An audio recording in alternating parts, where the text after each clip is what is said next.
I became principal of Visitation Valley Middle School in the fall of 1999.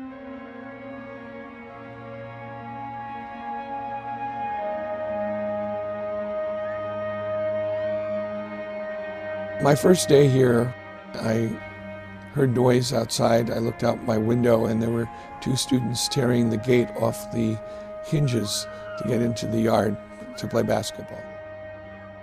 When I got out to the yard, I noticed there were some young students playing cops and robbers. I walked up to the young man and I said, "Hey, can I look at that for a minute?" And he said, "Sure," and he handed me his father's .45.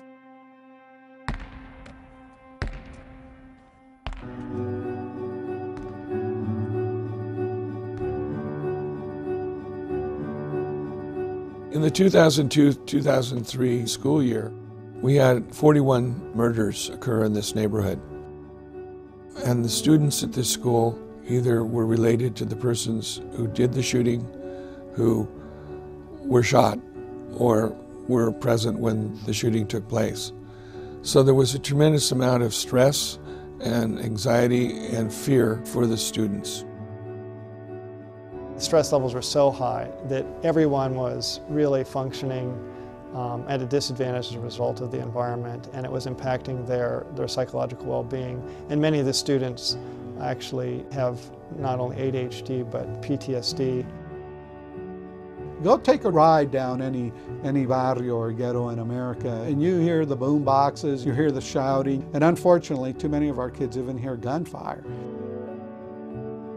I think that many urban schools today are run like jails because the kids are out of control, and that's because of the environment they live in. We're not running a jail here, we're running a school. The research is showing that stress is a major problem in our educational system. We can't have an effective educational system if we don't address the problem of stress. This impacts our neurophysiological functioning. In order for kids to learn and be creative, they have to feel happy and safe. So I needed to start working on the social emotional end of things. And I heard about quiet time. And we took a brave step forward into a new world of teaching our students how to meditate.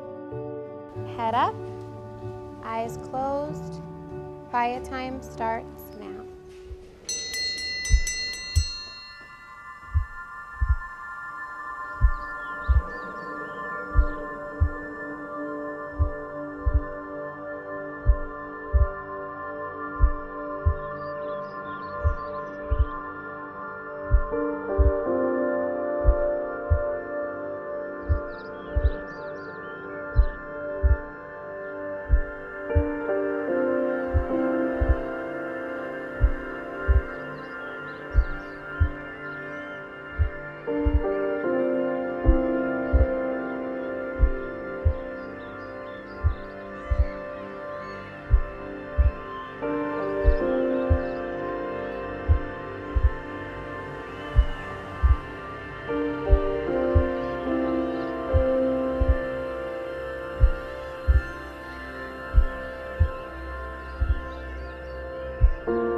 Quiet time is the first activity of the day when the students arrive, and it's also the last activity of the day before they're dismissed.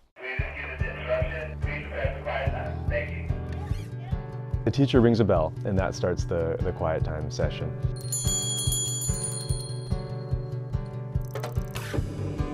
There's a 12-minute time period from when the teacher rings the first bell until the teacher rings the second bell. It's really completely silent in the room. Students are meditating.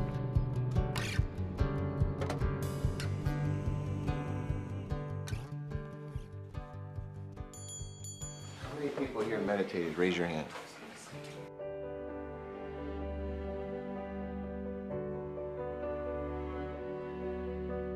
I'm Jocelyn. I am an 8th grader at Visitation Valley Middle School.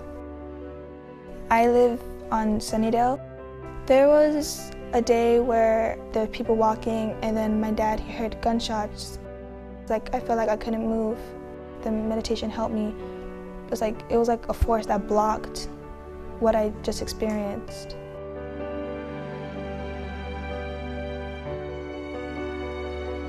You're giving the kids a coping mechanism. The problems that you have keep coming, except your ability to deal with them changes. Behaviorally, you see a difference, especially I definitely saw a correlation between their behavior and being more manageable in class after they started meditating. If we continue to do what we've always done, we're always going to get what we always got. Is that good enough? I don't think it's good enough for the 21st century. We need to be the outliers to try things that have never been tried and see if they work.